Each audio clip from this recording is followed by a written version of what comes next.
still can't get how big these are.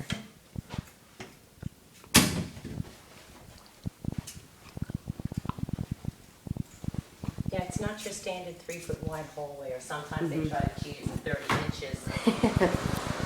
Again, it's something you can put a shallow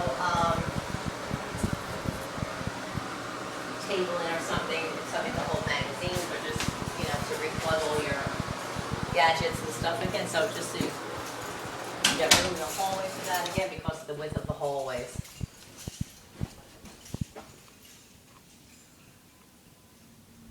I'm gonna make my roommate sick by looking at this. She's gonna be like, why did you move so fast?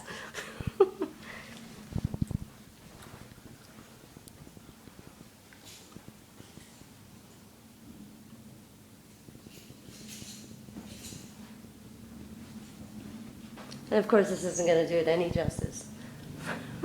How big these are.